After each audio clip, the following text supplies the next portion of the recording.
segundos mais de boa. Cara, primeiramente, mano, muito obrigado por ter aceito participar, tá? Vai ser um prazer falar com você. Prazer é meu. Vamos Então, ver esse bate-papo aí, o que que vai ser, o que que vai sair. mano, então é isso. Primeiro, eu vou me apresentar, daí depois você se apresenta. Opa aí, pessoal, bem-vindos ao Infinitas Podcast. Meu nome é Lourenço Fresato e estamos aqui com Mônica Kerr. Mônica, se apresenta pro pessoal, fala quem que você é e o que que tu faz. Eu sou Mônica Kerr, eu sou neuropsicóloga, eu sou proprietária da Clincog, que é uma empresa de cursos online em psicologia, e proprietária da Lovel, que é uma empresa de cursos em sexualidade. Uhum. Cara, como que tu entrou nesse ramo de educação sexual? Como é que foi? Como que foi a jornada para chegar Olha, essa nesse ramo? jornada foi improvável, uma jornada improvável.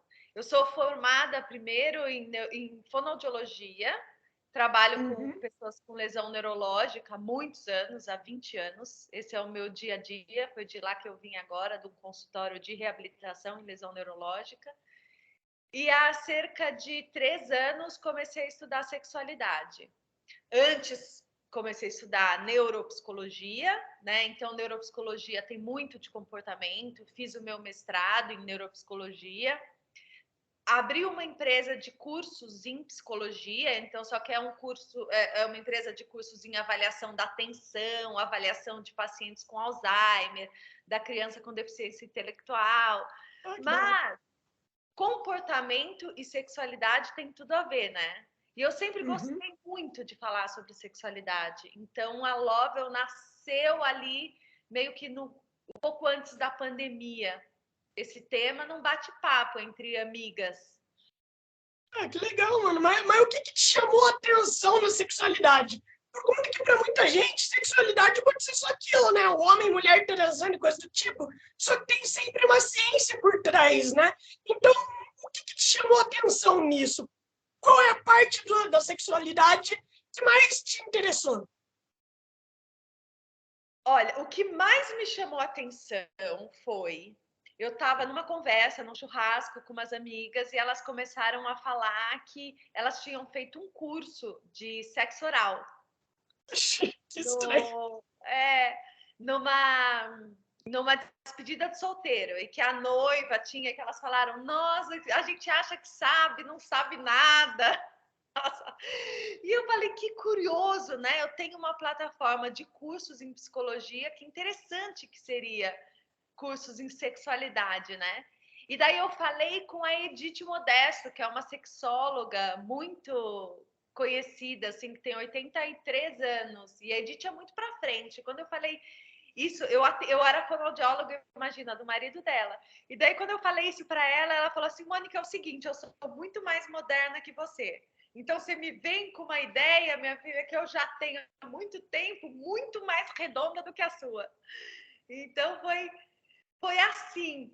Mas a ideia mesmo, o que mais me interessou na sexualidade é a possibilidade de aprender e de ensinar. E como hoje o conhecimento está na nossa mão, como está fácil hoje da gente aprender coisas diferentes, coisas relevantes para a nossa vida. Está tão fácil acessar cursos, mas ao mesmo tempo tem tanto curso porcaria, e eu nessa área vejo uns cursos, uns e-books bem pouco práticos, digamos, né? E a gente vem com uma proposta de curso de máxima qualidade, né? Uhum. Cara, me explica isso que eu achei interessante. Como que seria o curso de sexo oral? Tipo, como que seria? Tem alguma aula prática? Tem alguma coisa assim? Como é Sim. que funciona? A professora Érica Maia, que ela é terapeuta tântrica há 10 anos, e ela tá agora numa imersão do Sexological Bodywork, que é um curso internacional de formação de terapeutas corporais. Então, ela é super estudiosa, ela está muito engajada agora na área de neurociência. Então, a professora é a Érica Maia, que é essa sexóloga e terapeuta corporal. E ela fala de tudo, ela fala desde a base do Tantra, como preparar o ambiente, como abrir os seus sentidos, como se manter atento no presente, na hora H, como se entregar ao parceiro, como levar a sua parceira ou seu parceiro a se entregar para você. Explica noções básicas de neurociência, noções básicas de emoções e comportamentos, explica anatomia e explica manobras, formas de você, como é que você pode fazer, pressão, velocidade, toque. Então, respiração tântrica, respiração orgástica, higiene, segurança, tudo isso tem no curso. Mano, que interessante. Cara, me diz o seguinte, dizem, né, que o ponto G do homem fica... Cara, o que eu posso falar para o YouTube não me banir da plataforma? Fica lá, né? Você sabe onde fica o ponto G do homem, então fica lá, entende? E a gente sabe que para a gente alcançar o ponto G do homem, a gente precisa entrar num lugar onde muita gente tem preconceito, tá ligado? Então, como que o homem pode atingir o ponto G sem ter preconceito, sabe? Por conta que você fica naquilo. Mesmo você não querendo ter preconceito, todo mundo tem um certo preconceito, né, mano? Todo mundo tem ainda todos preconceituosos. Então, ainda mais quando você é hétero, você fica, mano, será que se alguém me dedar ali, será que se alguém me dedar ali, eu ainda sou hétero?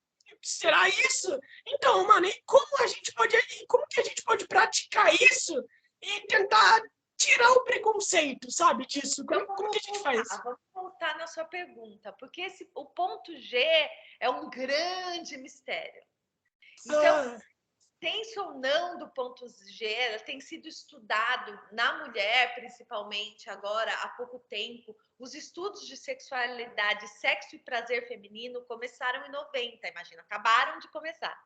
Mas, mesmo na mulher que tem esse ponto G, é muito complicado você dizer, porque tem ali aquele ponto onde dizem que é o ponto G, que o curso a Maia explica direitinho a chegar lá. Mas, como somos diferentes e temos corpos diferentes, uma mulher pode ter prazer naquele ponto, ou uma pessoa com vulva pode ter prazer naquele ponto, e outra pessoa pode não ter prazer, o mesmo prazer, um especial prazer naquele ponto. Então, vamos pensar sempre que o meu ponto G é um, e o ponto G da fulana é outro, numa pessoa. Então, cada uma tem um ponto G. E daí isso já desmistifica um pouco o ponto G, porque afinal ele não é um ponto. Ele é o quê? Uma região onde aquela mulher tem mais prazer. Sem tipicamente o ponto G está ali na parte superior, você introduzindo na vagina, assim, fazendo um ganchinho. Na parte superior, por ali está o ponto G. Assista o curso que a Mai explica direitinho. Mas no homem também não. O homem não tem muito isso do ponto G. Tem homem que tem muito prazer ali na região do campinho, né? Ali porque tem terminações nervosas de prazer próximo à próstata e partindo do pênis, e toda essa região é uma zona erógena muito importante para o homem, sim. E a gente fala muito sobre isso, né? Por que será que a gente acha que se a gente estimular determinada região, a gente deixa de ser hétero? Por que é tão importante a gente caber nessa caixinha de heterossexual? Não faz sentido. Não faz sentido nenhum de um prazer que você pode ter numa relação hétero. Ou Sim, não. pô. Mas tem a ver, será que ser heterossexual tem a ver com o que você pratica ou com quem você pratica, né? Porque a sua sexualidade tem a ver por quem? Aquele que você se atrai e aquele com qual você se identifica. Então, eu sou heterossexual, cis. Eu nasci mulher, eu gosto de homem e me identifico nesse padrão de mulher que gosta de homem. Tenho um pouquinho de bi. Né? A Edith Modesto diz que todo mundo é um pouco bi. E sabe que saíram uns estudos falando, isso chama Toda Mulher é Meio Bi. Ai, tem números, que eu não lembro agora, mas tem números que falam que toda mulher tem um pouquinho de bissexual, porque a gente é mais maternal, a gente é mais afetuosa, a gente é mais liberta com o corpo da menina, a gente brinca mais de boneca com a outra, a gente brinca mais de corpos quando a gente é pequeno, então a gente tem menos problema com o corpo feminino, e a gente, sendo mãe, a gente tem mais empatia pela outra, pelo outro, então a gente se adequa mais e se identifica mais com o outro. E isso faz com que a gente seja mais flex e que a gente consiga perambular melhor entre o que seria um hétero, o que seria um homo, o que seria um bi. E que o homem é mais quadradinho nisso, mas também eu acho que o homem sofre mais preconceito por não ser. É mais problemático para o homem ser flex. Porque uma mulher, eu sou mulher, mas até que eu sou um pouquinho bi. Ela não deixa de ser mulher.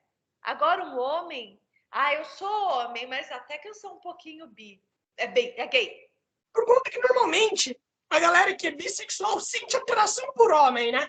Mas se para você confirmar se você gosta de homem, você tem que beijar um homem, então não necessariamente você é um bi, não é verdade? Isso faz algum sentido para você? Tipo, eu tenho que beijar para comprovar se eu gosto de homem ou não? Então, olha só, vamos imaginar. Eu sou hétero, já sabia que gostava de homem antes de ter beijado homem, antes de ter tido uma relação com homem. Né? Então, eu acho que não necessariamente você precisa falar beijei, gostei, agora sou. Agora, com certeza, sou. Mas, antes disso, você já sabe, né? Tanto que tem crianças... Eu tenho amigos que falam, Mônica, eu nasci homossexual. Eu sou homossexual desde que eu me conheço por gente. A primeira atração foi com outro homem.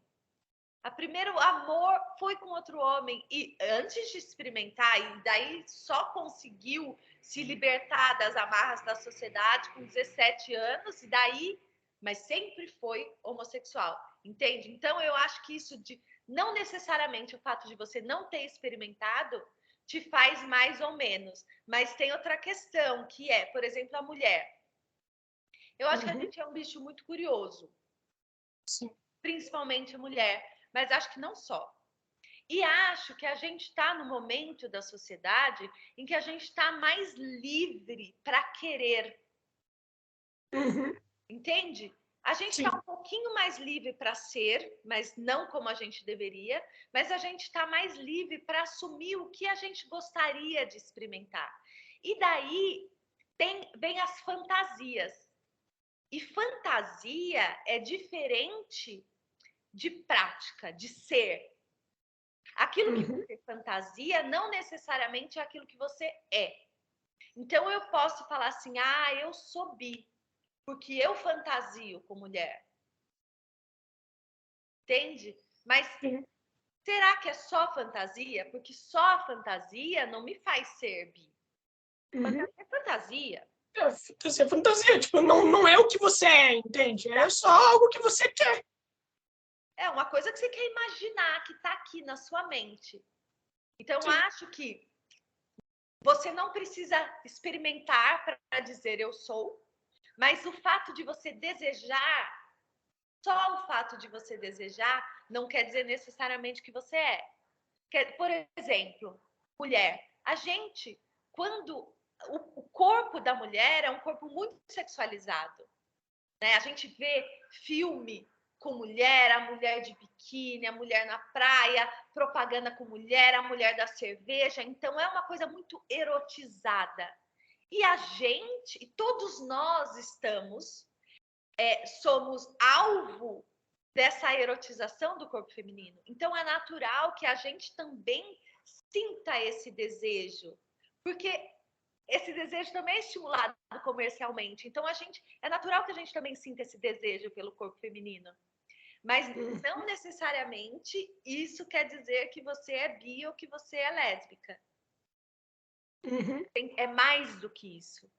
Porque a sexualidade, é essa mágica que nos move, essa pulsão que nos direciona para quem é que a gente, que a gente se sente atraído, com quem é que a gente quer copular. Imagina que loucura! É muito mágico, né? Uhum. Isso é a sexualidade. E daí é complicado a gente tentar sempre colocar em caixinhas, né, tentando definir o outro. Uma coisa é a gente tentar se definir. Eu acho Sim. super válido a gente tentar se definir para a gente se identificar e falar: eu pertenço a este grupo. Eu me identifico, eu existo, porque esse grupo existe e ele me fortalece. Agora, outra coisa é a gente tentar definir o outro. Ah, se ele tem esses desejos, então ele é isso. Eu achei a caixinha dele. Que cruel que é tentar colocar outro na caixinha, né? Sim, sim. Ah, cara, e também tem aquela coisa, né? Eu queria muito te perguntar. Muitas pessoas, né, homossexuais sempre falam que tem aquele gaydar, tá ligado? Aquele radar para identificar quem é gay, coisa do tipo. Cara, isso é possível e coisa do tipo, como você falou, né? Cada pessoa é um indivíduo, sabe? A pessoa pode ter os trejeitos e tal parecido, mas não necessariamente ela é. Né? Então, o que você acha? Você acha que é possível identificar uma pessoa só de olhar para ela? Eu acho que não. Eu acho que tem pessoas que sim, que você olha e fala assim, é gay, e você Uhum, acerta. sim. Tem pessoas que você olha e fala assim, é homo, acerta, erra. Eu acho que é sempre um risco, né? É sempre um chute. Então, eu acho que não é possível, mesmo porque a gente vive numa sociedade que quer tanto que a gente se comporte de um jeito, de um jeito, de um jeito, que às vezes essa sociedade consegue. E a Sim. gente se encaixa estereotipicamente, os nossos trejeitos se encaixam no estereótipo e que nos classifica como homossexuais, mas o nosso desejo, a nossa pulsão sexual se direciona para outra mulher. Então a gente é homossexual, né? Apesar de parecer heterossexual, entende? Então acho que não tem muito não. Eu acho que tem aqueles casos que sim, você acerta, que tá na cara e o seu chute, você acertou o chute e às vezes você erra. Cara, né, eu acho que foi ontem que eu tava conversando com uns amigos meus amigos, eles falaram, cara, alguém aí já teve a impressão de que a mulher, ela sente muito mais prazer no sexo do que o homem? E daí eu queria perguntar para você, por que eu já vi isso, por que tem muita gente que normalmente acha que a mulher sente mais prazer do que o homem? Ah, Por é? que Eu tem nunca essa escutei impressão? isso. Mano, é sério, tipo assim, eu já vi homens falando de que a mulher sente muito mais prazer do que eles. Eu não sei por quê. Será que os caras estão fazendo alguma coisa errada? Olha o tamanho do ego desse homem. Fala, ela sente muito mais prazer do que eu. Por quê? Porque eu dou muito mais prazer para ela. Sim, O sim. tamanho desse ego. Então, corpos são corpos, né? Cada um é um.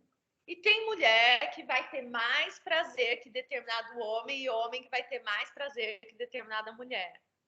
Então a gente é diferente, os nossos prazeres são diferentes. É a gente, de novo, tentando enquadrar, encaixar Sim. o outro em caixinhas. Prazer, todo mundo está aqui para ter. Todo mundo sente prazer em alguma coisa na vida. Tem gente que não sente nem prazer sexual e nem quer. O assexual não tem essa Sim. intenção, não tem. Direciona a sua energia sexual e a sua pulsão de vida em outra coisa, no trabalho, na família, e não no ato sexual. E tá tudo bem também não gostar ou não querer fazer sexo. Uhum. Sim. Então, mas isso não tem a ver com ser mulher ou não ser mulher, né? Uhum. Cara, se o desejo sexual é algo do ser humano, por que existem pessoas que não têm desejo sexual? Por que tem pessoas, tipo assim, que são assexuais, coisa do tipo, mas por quê? Como que isso funciona? Como que elas não têm o desejo? Elas nascem sem desejo? O que acontece? Olha, tem gente, tem de tudo. Tem, Não, claro, pô. tem relatos de pessoas que dizem: eu nunca senti desejo sexual. Eu nunca senti uma vontade de ter uma relação sexual, de me entregar. Eu nunca senti prazer no ato sexual. Então, isso pode acontecer. E tem gente que diz, olha, eu tenho prazer, mas só se eu me relacionar afetivamente muito profundamente, que é mais ali voltado para o demissexual. Você já escutou o que é demissexual? Já ouvi, mas esqueci agora. Demissexual é uma pessoa que só consegue tirar prazer ou desejar ou ter prazer sexual se ele tiver um vínculo afetivo com a outra pessoa. Então, digamos que é uma pessoa que começa a namorar e leva 6 meses para ter uma ereção, por exemplo. E depois, tudo bem. Depois que cria o vínculo e se apaixona, fala, agora eu me entrego, agora eu sou seu sexualmente. Antes disso, eu não consigo me entregar sexualmente. É diferente do assexual, né? É o demissexual esse. Mas você entende que é essa nuance? Tem gente que nunca teve, tem gente que só tem prazer se tiver muito vínculo, e tem gente que já teve prazer, mas direciona a sua energia sexual para outras coisas, porque essa energia desejo, é pulsão de vida, é isso que nos move para tudo. Nos move para acordar para ir trabalhar, nos move para mudar nosso filho de escola, nos move para ter uma briga, nos move para copular. Então, para tudo. E tem gente que pega essa energia sexual e direciona para o trabalho. E não sobra muito, ou não quer que sobre, ou não faz sentido para ele direcionar essa energia para o trabalho. Mas não é patológico, porque não causa sofrimento. Então, só é considerado uma disfunção se trouxer sofrimento para a pessoa, se trouxer uma disfunção para ele, para a família, para as relações, para o trabalho. Na medida que não traz, então isso não é um problema. Cara, eu vou te fazer uma pergunta mórbida, tá? Uma pergunta mórbida, assim, então... Não sei se eu sei responder perguntas mórbidas. Não, pô, você já deve ter escutado de tudo, então acho que isso daqui vai ser até fichinha. Então, a pergunta é, normalmente, muitas pessoas que são abusadores, coisas do tipo, já sofreram abuso no passado. Só que, para mim, isso não faz tanto sentido, por conta que a pessoa já sabe o quão ruim que isso é. Né? Então, por que muita gente que abusa já sofreu abuso no passado, ao invés de fazer o contrário? Por que isso acontece? Por que a galera que é abusada tem vontade de abusar? Então, eu não conheço nenhum estudo que mostre isso. Não sei se você viu um dado mesmo, assim.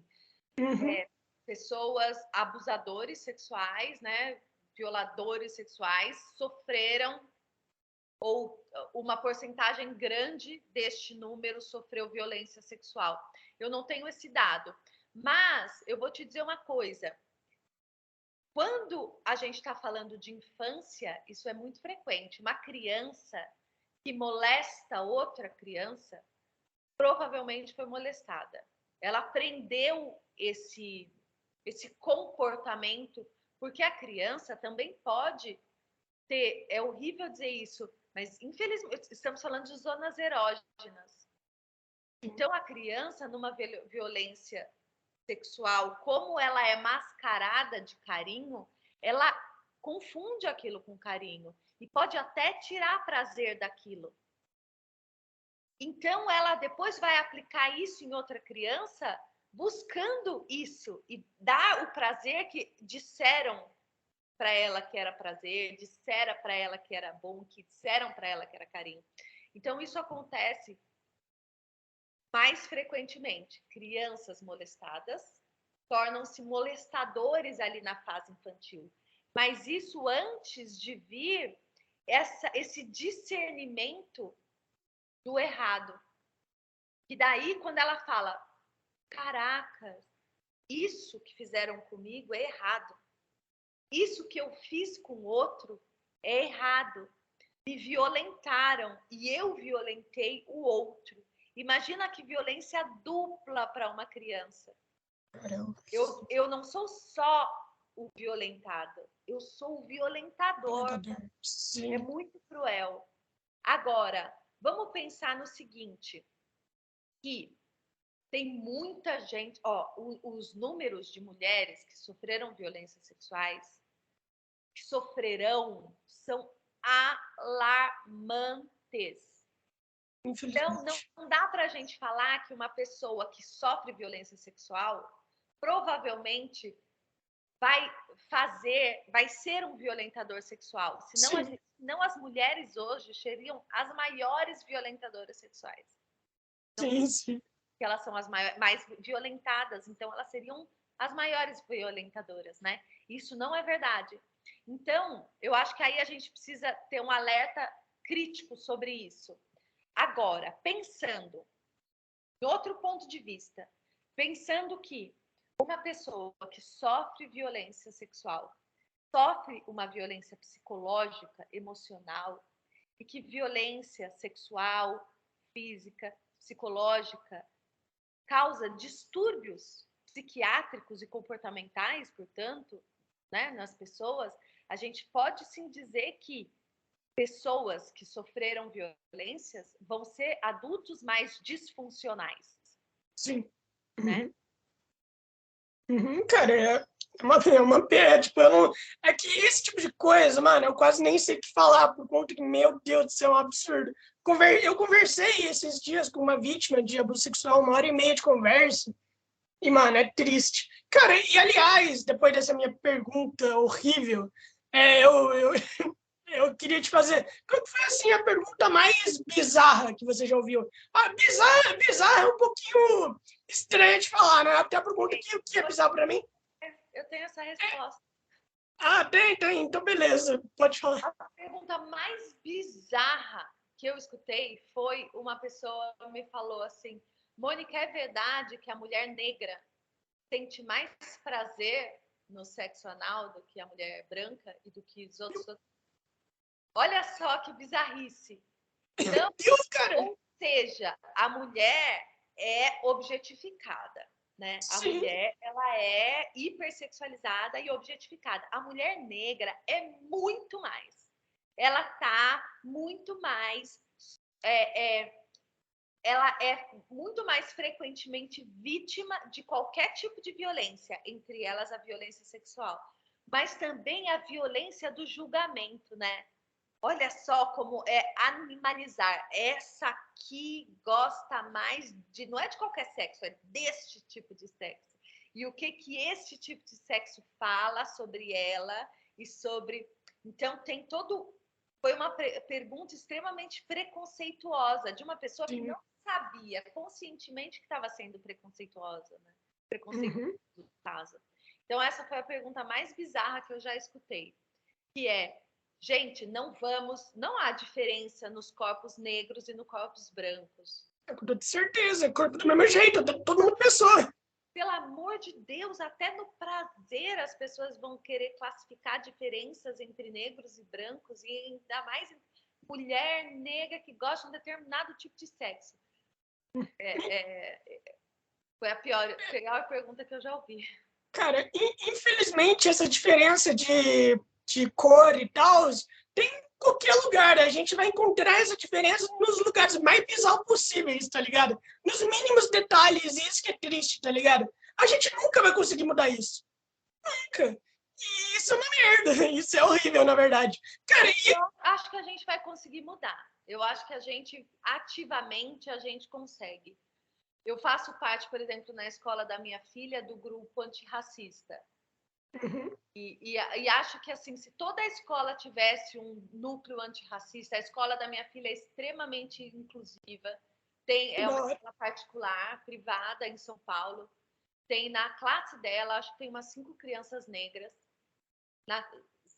na classe das filhas dos meus amigos não tem nenhuma criança negra, geralmente.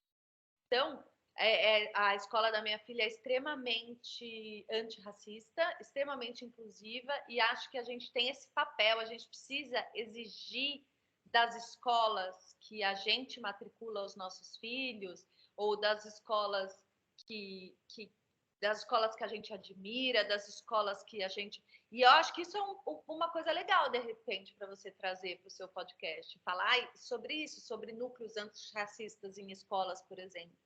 E até educação sexual nas escolas. Mas eu acho que sim, sendo otimista, eu acho que a gente tá conseguindo melhorar muito lentamente, apesar de coisas complicadas que a gente tem vivido. Claro, mano, eu quero muito trazer essa parada de antirracismo faz muito tempo. É que eu gosto muito de documentário de protestos antirracistas e coisas do tipo. Só que é muito difícil de achar alguém, por exemplo, do movimento negro, alguém que realmente protesta, tá ligado? É muito difícil de achar, até por conta que não vai estar lá no perfil da pessoa. Protestante, tá ligado? Não vai ter isso lá no perfil da pessoa. Pode ajudar a chamar uma pessoa bem legal para você entrevistar. Já sei até quem. Ah, beleza, depois me passa o contato, daí eu chamo ela já pra semana seguinte. E, cara, e me diz, mano, como que foi pra você na primeira vez pra falar desse tipo de assunto?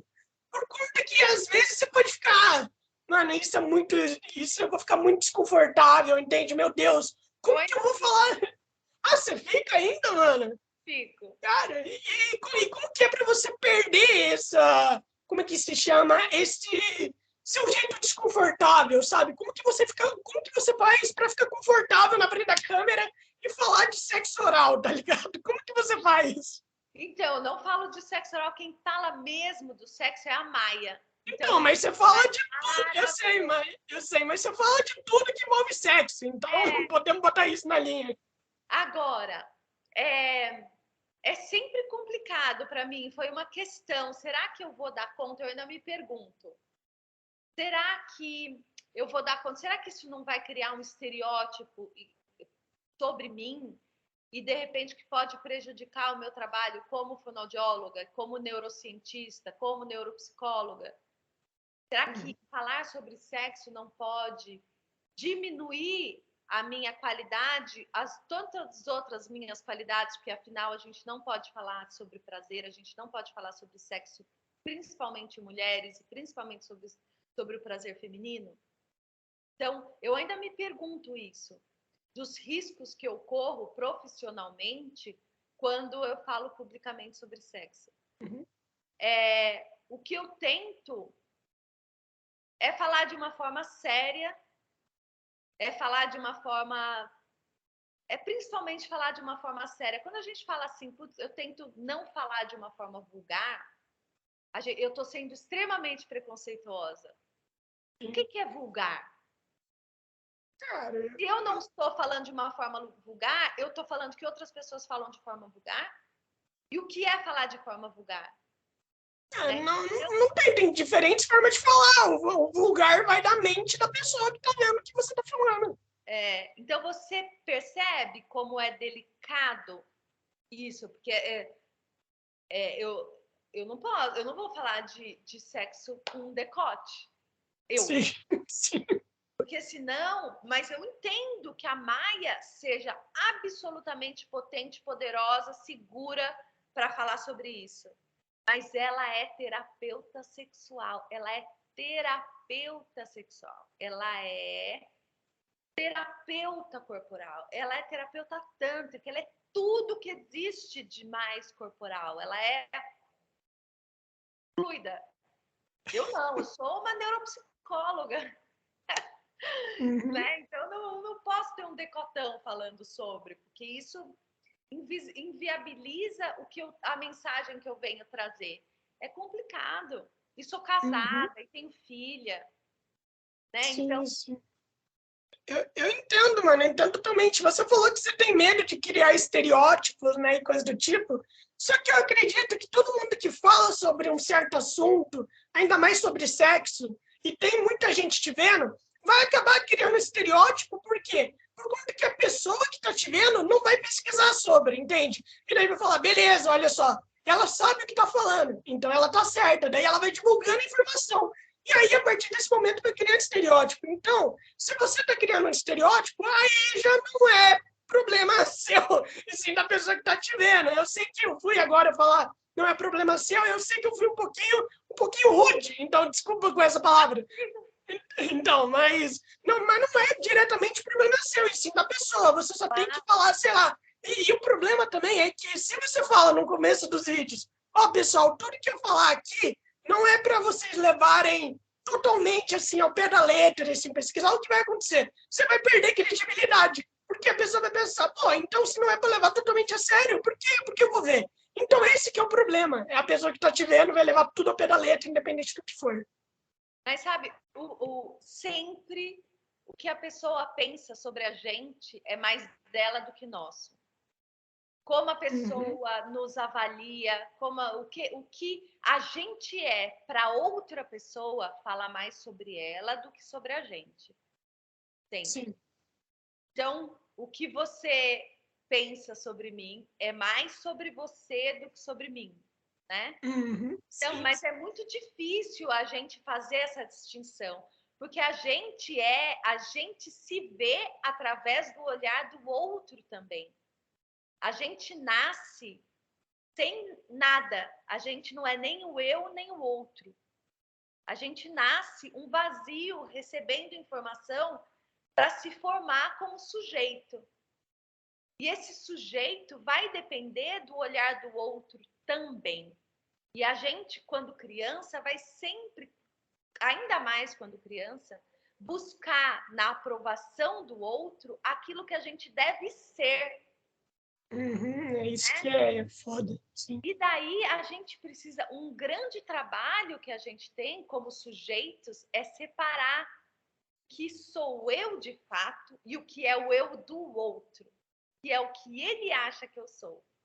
Então, desvendar e conseguir falar assim, isso é seu, isso é meu, é um grande processo de análise para ao longo da vida toda. É por isso que tem muita gente até com autoestima baixa, tipo, que vem desde criança, porque por conta que a gente sabe que tem a criança gosta de impressionar, tá ligado? Só que o problema é que o olhar dos outros, ainda mais para uma criança que pode ser, como que eu vou dizer, a pessoa pode se sentir muito julgada, né? Eu tenho TDAH, então eu sei como é que é isso, tá ligado? E daí a pessoa pode se sentir muito julgada e daí ela vai crescer com uma autoestima baixa. E para você aprender a lidar com isso, você tem que falar, mano, tudo que as pessoas falam de mim não é aquilo que eu realmente sou. Eu sou o que eu sou e não o que as pessoas acham que eu sou. Então, bora fazer o que eu quero fazer e que se dane, entende? Eu vou fazer o meu melhor, alguma coisa vai dar certo. É assim que você trabalha com autoestima. Eu vou ser o melhor que eu posso. Quando a gente é criança, a gente tenta agarrar no que o outro fala. Você é uma criança elevada. Ai, eu sou uma criança elevada. Você é uma criança inteligente. Ai, eu sou uma criança inteligente. A gente está sempre tentando se agarrar no outro, na expectativa do outro, porque a gente não sabe ainda o que a gente é. Por isso que é tão arriscado a gente falar para uma criança o que ele é. O que essa criança é. Por isso que a gente tem que dizer que ela é coisas tão maravilhosas. Porque se a gente não fizer isso, a gente está destruindo o adulto que ele será um dia. A gente tem que ter muito cuidado com isso, porque a gente está alimentando o eu de alguém com o nosso julgamento, né? Ser mãe é muito difícil. Não, eu entendo, pô. Cara, eu acho que assim, o adulto, na verdade, ninguém nunca sabe realmente quem que ele é. Entende? Ninguém realmente nunca vai se entender.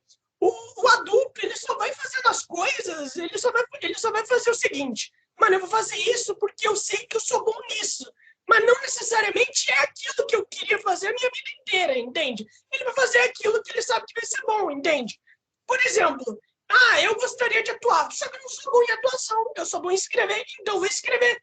Mas eu queria atuar, sabe? Então é tipo isso, eu não tô fazendo o que eu realmente quero, eu tô fazendo aquilo que eu sou bom porque eu não sou bom nisso. É tipo isso.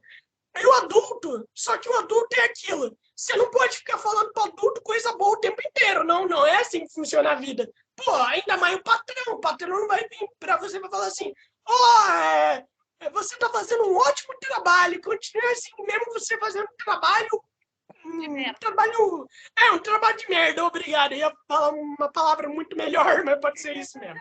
Então mesmo você fazendo um trabalho de merda, o patrão não vai falar, ele vai falar, pô, você tá fazendo um trabalho de merda, tá uma merda isso daqui, faz um trabalho que eu posso considerar que você tá fazendo alguma coisa útil, entende? E daí o cara já vai ficar com depressão instantaneamente, e aí piora tudo. Então, a verdade é que ninguém nunca sabe quem que ele é de verdade. Só que você só tem que se acostumar. É tanta gente. Exatamente. Gente, eu sou eu aqui com você. Uhum. Eu penso, a partir do que você me dá, do material que você me dá, eu penso de uma forma, o seu gatilho, aquilo que você me traz, me faz analisar determinado conteúdo sob um olhar, sobre um ponto de vista. A partir do momento que você tem um ponto de vista sobre determinada coisa, esse é o seu eu nesse instante. Porque se você olhar essa mesma coisa sobre outro ponto de vista, o seu outro eu está analisando e está falando. Nós somos muitos, de acordo com a situação, do contexto que a gente está vivendo.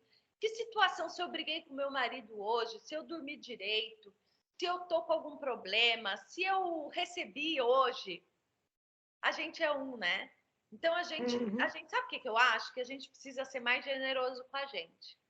Sim, eu entendo. Fazer isso comigo.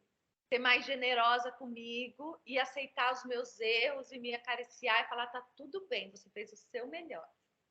Ah, mano, que legal. Cara, e aliás, mano, como que é você falar de educação sexual assim, tendo filhos? Eu não sei quantos anos tem seus filhos. 7. Meu Deus, então. Ai, se ela escuta eu falando que ela tem 7, eu sou 8. Ah, eu entendo, mano. Minha mãe, ela erra às vezes minha idade também. E daí, tipo assim, né? Daí, como que é falar sobre isso tendo um filho de 8 anos que provavelmente mexe bastante na internet?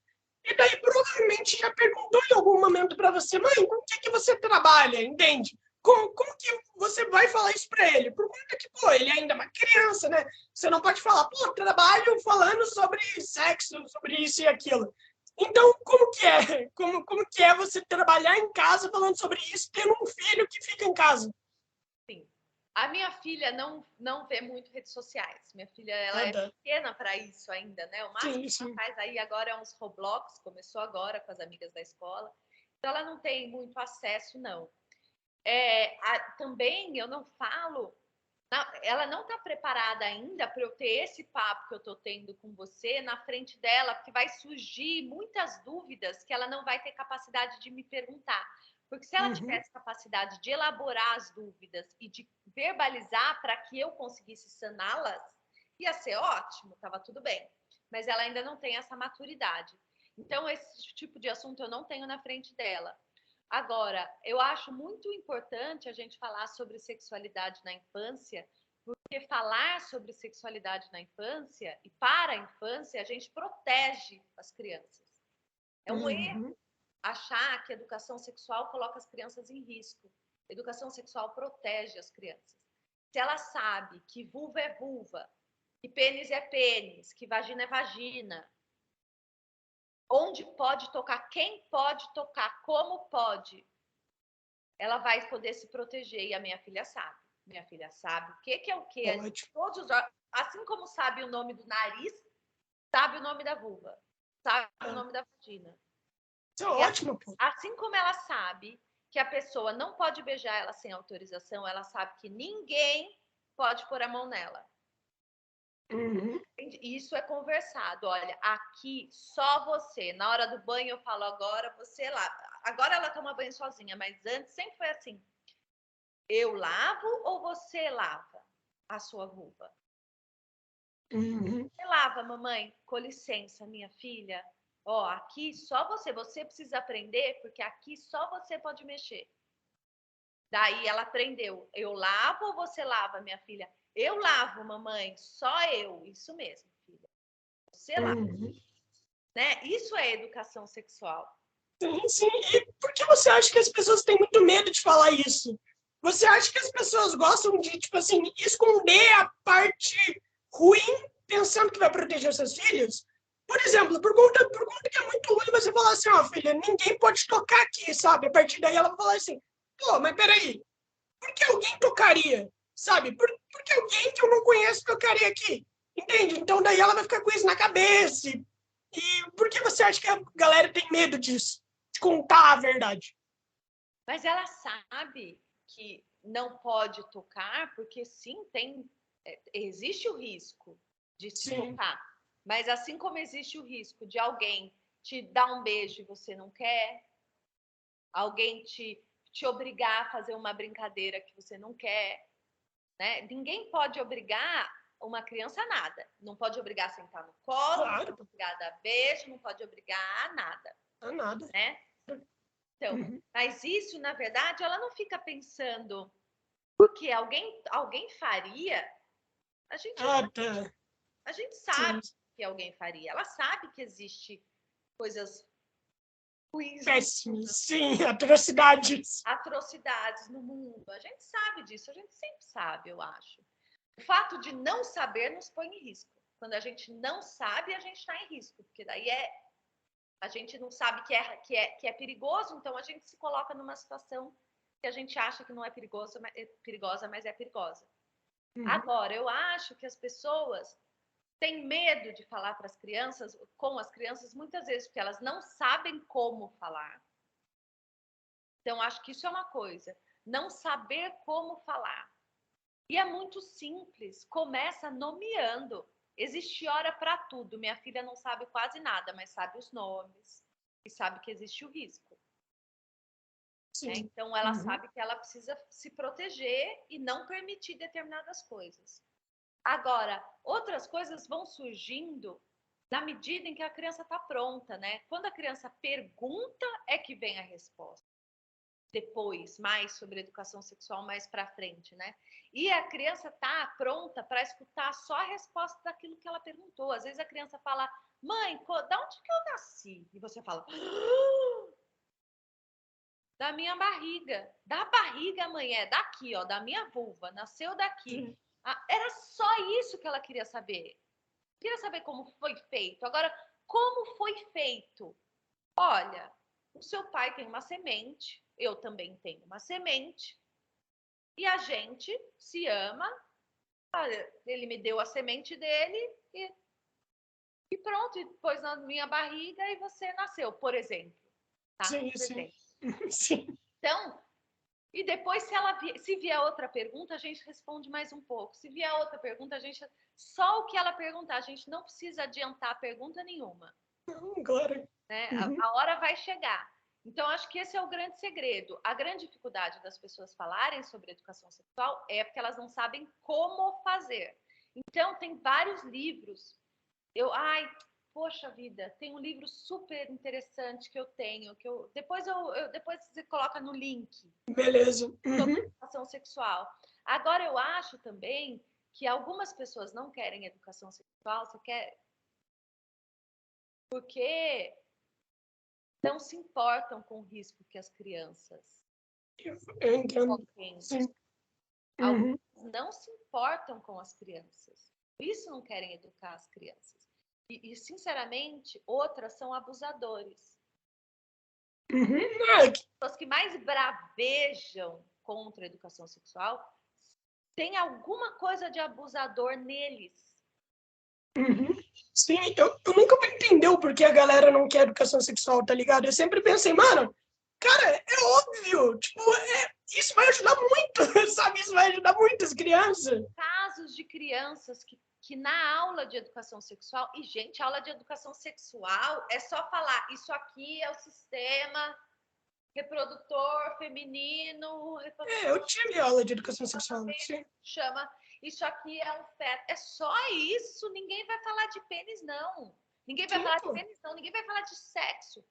Vou falar aqui, ninguém pode tocar. Tá bom, crianças? Aqui só você pode tocar, mas se você for tocar é no seu quarto. E até bem rápido, não vai demorar, não vai ser um ano disso, é rápido, pô. Rápido, educação sexual é o básico para a criança se proteger. E quantos casos de crianças que depois de uma aula de educação sexual disse: tia, você disse que ninguém pode tocar, mas o meu tio toca em mim. Ah, eu já ouvi muitos casos assim, mano, tem bastante. Por isso que é importante também, pra denúncia. A criança não sabia nem que não podia. Uhum. Sim, sim. Mano, e eu entendo, eu tive uma amiga que, assim, que ela denunciou numa aula de educação sexual. Ela tava namorando um cara que era, né, daí ela não sabia por conta que ela ainda era uma criança, e daí ela levantou e falou, oh, meu namorado, isso. Daí, né, história bizarra, muito bizarra. Bem, né, fazer o quê, né? Infelizmente, essa coisa acontece, e a gente só tem que lutar contra isso. Mano, eu vou te fazer uma última pergunta. Na verdade, tem mais duas. Uma que eu vou te fazer e a outra que eu faço para todo mundo. Pergunta que foi bem rápido, a gente já está chegando aqui a quase 1 hora. Então, a pergunta é, por que tem gente que sente prazer na dor? Tipo, BDSM, coisa do tipo. Ai, que pergunta difícil! Gente, tem uma escritora e dominatrix que chama... Ai, caceta, qual que é o nome? Pô, eu adoraria falar com uma dominatrix, mano. Depois me passa o contato. Ela é o máximo. Como é que ela chama? Dominique Luxor. Ah, mano, depois me passa o nome dela que eu com certeza vou querer chamar. Luxor. Ela tem uns livros, ela tem um curso de dominatrix, ela é poderosa, a mulher. Então, isso para te dizer o quê? Eu vou te dizer o que eu lembro do livro dela, Ah, claro. tá? Mas eu não sou muito conhecedora disso. Mas o BDSM tem muito a ver com dominar e ser dominado. Tem muito a ver com consenso, com acordo, jogos de acordo. O que eu posso, o que eu não posso. E essa hierarquia pode dar muito prazer, né?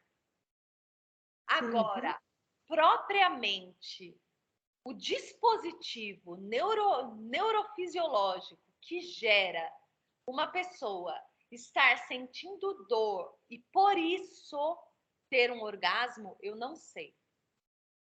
Cara, eu entendo. É que, pô, é muito estranho, né, mano? Sentir prazer na dor é um bagulho estranho demais. O livro dela, ela descreve, imagina, ela como dominatrix Dominatrix. e um homem, pênis, e ela pisando no saco escrotal dele e